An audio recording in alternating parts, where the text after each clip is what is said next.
Assalamualaikum warahmatullahi wabarakatuh. Di sini saya akan menjelaskan bagian tradisi komunikasi. Yang pertama ada fenomena seminar. Pada fenomena seminar ini terjadi adanya komunikator dan komunikan, yang mana komunikator ini lebih banyak berbicara dan komunikan ini lebih banyak mendengar. Pada kegiatan ini terjadi eh, ada sifat ajakan dari komunikator, dan seminar ini termasuk ke dalam teori retorika.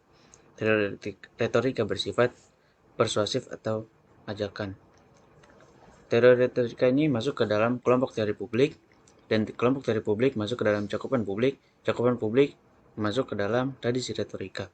Tradisi retorika memiliki tiga cakupan. Yang pertama cakupan publik, cakupan interpersonal, dan cakupan massa. Selanjutnya demo. Pada demo ini, ada yang menganggap demo ini mengganggu aktivitas orang lain, dan juga yang menganggap demo ini baik karena menyampaikan aspirasi masyarakat. Lalu demo ini masuk ke dalam teori pemrosesan informasi sosial. Pemrosesan informasi sosial ialah proses mengolah suatu informasi dengan untuk berkenaan dengan suatu informasi melalui inti pendekatannya melalui cara berpikir. Lalu teori pemrosesan informasi sosial ini masuk ke dalam kelompok teori pengembangan hubungan.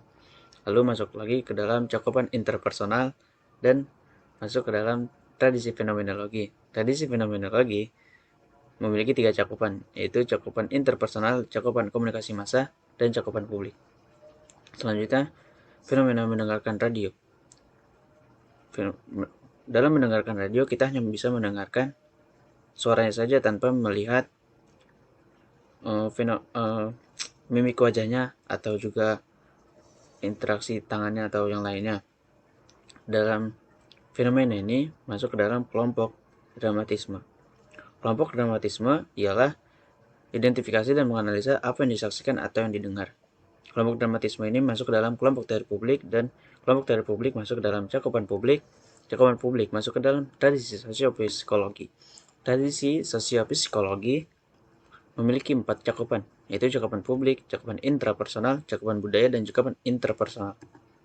Selanjutnya, ada akulturasi. Akulturasi ini adanya dua budaya yang bercampur tanpa menghilangkan budaya asli dari suatu budaya tersebut. Fenomena ini masuk ke dalam akomodasi komunikasi, yaitu ketika pembicara berinteraksi, mereka menyesuaikan pembicaraan, pola vokal, dan tindak tanduk mereka untuk mengakomodasi orang lain. Akomodasi komunikasi ini masuk ke dalam kelompok teori kebudayaan dan keberagaman. Lalu masuk ke cakupan komunikasi budaya, dan ini merupakan tradisi sosiokultural. Tradisi sosiokultural memiliki 3 cakupan, yaitu cakupan interpersonal, cakupan komunikasi budaya, dan cakupan komunikasi organisasi. Selanjutnya ada bahasa nonverbal.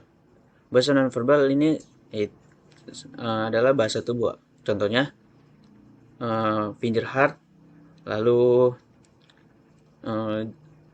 jempol ketika kita bilang iya. Fenomena ini masuk ke dalam teori interaksi simbolis. Teori interaksi simbolis lebih mengutamakan dalam komunikasi menggunakan simbol atau tanda. Teori interaksi simbolis ini masuk ke dalam kelompok teori diri dan pesan, dan kelompok teori diri dan pesan masuk ke dalam cakupan intrapersonal. Cakupan interpersonal masuk ke dalam tradisi semiotika. Tradisi semiotika memiliki 3 cakupan, yaitu cakupan intrapersonal, cakupan interpersonal, dan cakupan budaya.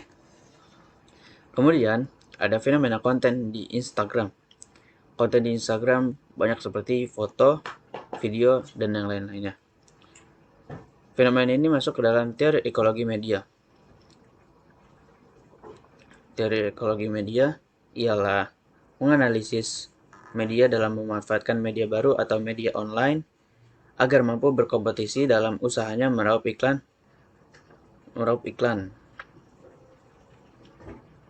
Lalu teori ini masuk ke dalam kelompok teori media.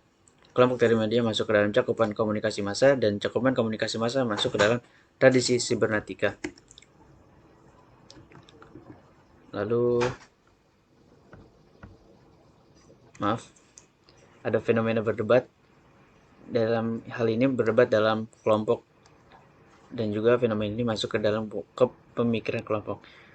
Pemikiran kelompok ini ialah seperti musyawarah dalam suatu organisasi dan bertujuan dengan menghasilkan mufakat. Pemikiran kelompok ini masuk ke dalam kelompok teori organisasi, lalu masuk ke dalam cakupan organisasi dan juga masuk ke dalam tradisi kritis. Tradisi kritis memiliki 6 cakupan, yaitu cakupan budaya, cakupan organisasi, cakupan komunikasi publik, cakupan intrapersonal, dan cakupan komunikasi massa, lalu cakupan kelompok kecil. Sekian dari saya. Assalamualaikum warahmatullahi wabarakatuh.